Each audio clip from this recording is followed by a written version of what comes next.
সাংস্কৃতিক অনুষ্ঠানের মধ্য দিয়ে প্রাক মহালয়া উদযাপন সাহেবগঞ্জ সঙ্গীত বিদ্যালয়ে। বাঙালির শ্রেষ্ঠ উৎসব দুর্গোৎসবের সূচনা হয় মহালয়ার মধ্য দিয়ে। দেবী দুর্গার আগমনী বার্তা ভেসে আসে এই দিনে। আর সেই মহালয়ার দুদিন আগে সাহেবগঞ্জ সঙ্গীত বিদ্যালয়ে আয়োজিত হলো বিশেষ প্রাক মহালয়া সাংস্কৃতিক অনুষ্ঠান। বিদ্যালয়ের শিক্ষিকা গীতা সরকার জানান, দুর্গাপূজার সূচনা হয় মহালয়ার মধ্য দিয়ে, তাই আমি মহালয়ার আবহ তৈরি করতেই বিদ্যালয়ে প্রাক মহালয়া অনুষ্ঠানের আয়োজন করেছি, যেখানে শিক্ষার্থী তাদের অভিভাবককে সহ সবাইকে নিয়ে আনন্দ ভাগ করে নিলাম। অনুষ্ঠানে শিক্ষার্থী অভিভাবকদের পাশাপাশি সদস্য উজ্জ্বল তালুকদার, বিশিষ্ট শিক্ষক দীপক সরকার, বাউল শিল্পী মৃণাল বর্মন এবং এলাকার অন্যান্য বিশিষ্ট ব্যক্তিরা ছিলেন। দিনভর নানা ধরনের সাংস্কৃতিক পরিবেশনা দর্শকদের মন কেড়ে নেয়। শিক্ষার্থীরা পরিবেশন করে আগমনের গান, দুর্গাস্তোত্র এবং মহিষাসুর বধের মনোমুগ্ধকর নৃত্য। অনুষ্ঠান শেষে শিক্ষিকা গীতা দেবী বলেন, আর মাত্র দুদিন পরেই মহালয়ার মধ্য দিয়ে শুরু হবে দুর্গাপুজো। আশা করি এই উৎসবের দিনগুলোয় সকলে ভরপুর আনন্দ উপভোগ করবেন। আর কি বললেন তিনি শোনাবো আপনাদের।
নমস্কার।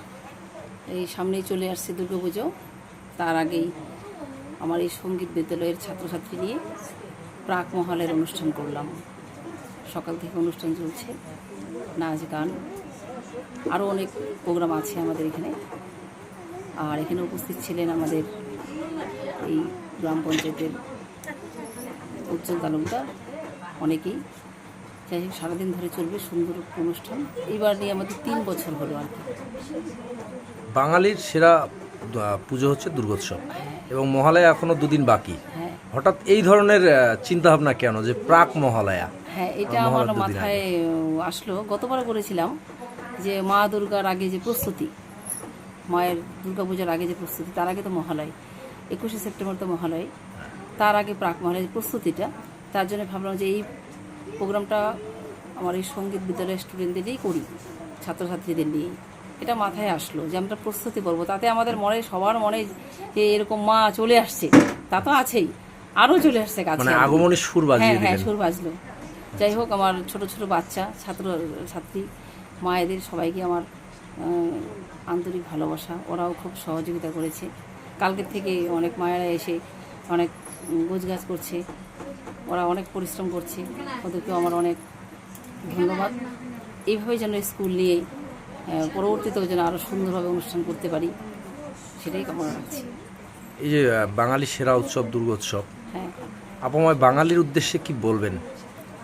বলবো যে সবাই আমাদের এই দুর্গাপূজা, এটা আমাদের বাঙালির শ্রেষ্ঠ পূজা। হ্যাঁ, সেখানে যেন সবাই, এই বৃষ্টি চলছে তার মধ্যে আবার, তা চললেও বৃষ্টি পড়লেও তো হবে না, সবাইকে এগিয়ে আসতে হবে। এই পূজাকে সবাই যেন আনন্দভাবে উপভোগ করে, সেটাই সবার কাছে আশা রাখছি। নমস্কার।